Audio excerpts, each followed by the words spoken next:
Salut, je vais te montrer comment entrer ton identité visuelle dans Canva pour que ce soit beaucoup plus facile de faire tes publications. Donc, quand tu rentres dans ton Canva, tu cliques ici sur Marque. C'est une fonctionnalité qui est pour les comptes payants seulement, mais si tu fais régulièrement des visuels, ça vaut vraiment la peine, selon moi, de payer l'abonnement. Donc, ici, bon, nous, on a beaucoup de clients, là, étant une agence marketing, mais habituellement, toi, ça devrait être vide. Donc, à ce moment-là, tu vas créer sur Ajouter des ressources. Tu vas écrire le nom de ta marque. Pardon. Nous, on va le faire pour la marque qui s'appelle Culture Pain. Créer. On va commencer par aller ajouter les logos.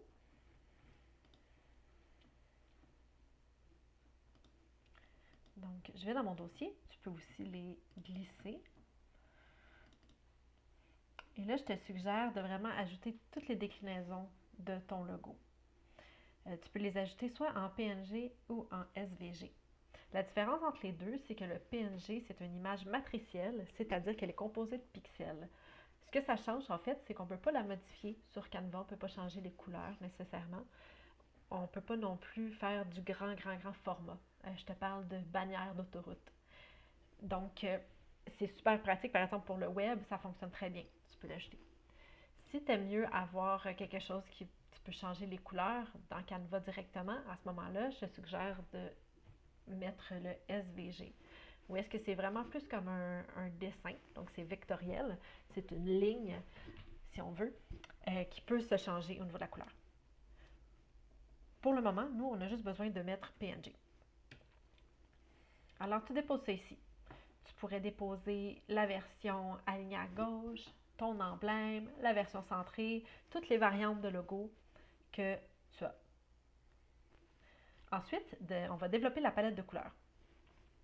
Donc, tu peux aller chercher dans ta charte graphique les numéros de couleurs. Là, comme que tu vois, il prend automatiquement du logo. Donc, moi, je vais ajouter ici mon soleil. Tu rentres le numéro HEX, qui est le numéro de la couleur pour le web.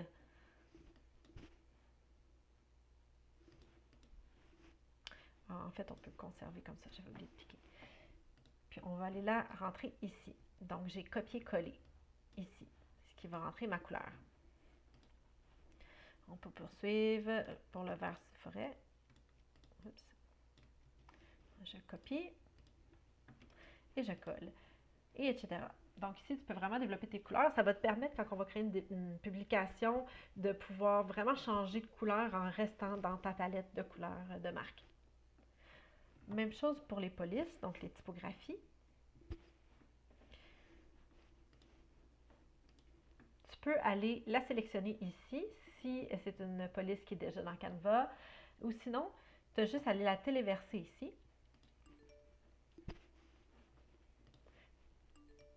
Puis, tu peux choisir les fontes en TTF ou .otf qui ont été fournis avec ton identité visuelle. Tu lances le téléchargement. Donc, ça fait en sorte ici que tu as ta fonte. Tu peux prendre le temps de sélectionner la taille que tu veux, puis dire, ben oui, c'est bien pour le titre. Et puis, disons, pour le corps, pour tous les paragraphes, je vais reprendre la même typographie, ou ça pourrait être un autre, disons Avenir, dépendamment de ta charte graphique, bien sûr. Puis, tu peux le mettre, si tu le veux, en gras, ce que je ne conseille pas nécessairement, là, mais comme exemple, ou enlever le gras. Donc, voilà. Ici, tu as tes polices. Tu peux les rentrer, là, tout ce que tu as besoin, si tu as besoin de sous-titres ou quoi que ce soit.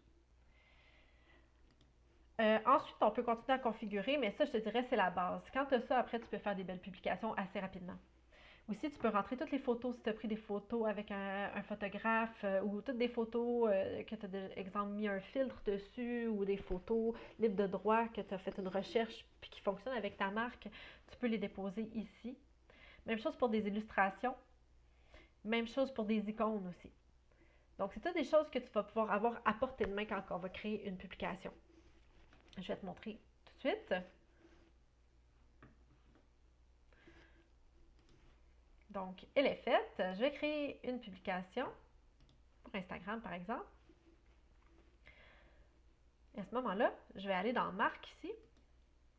Je vais aller sélectionner ma marque à moi, Culture Pain.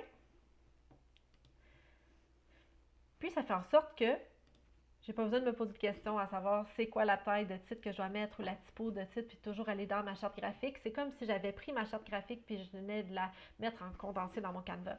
Puis ça change vraiment, vraiment là, la création d'une publication au niveau de sa rapidité, puis même au niveau de la cohérence. Donc les logos, on peut faire ça là. Même chose si on a mis les photos ici, ça nous ferait comme une petite bibliothèque de photos et ainsi de suite. Donc voilà, c'est aussi simple que ça.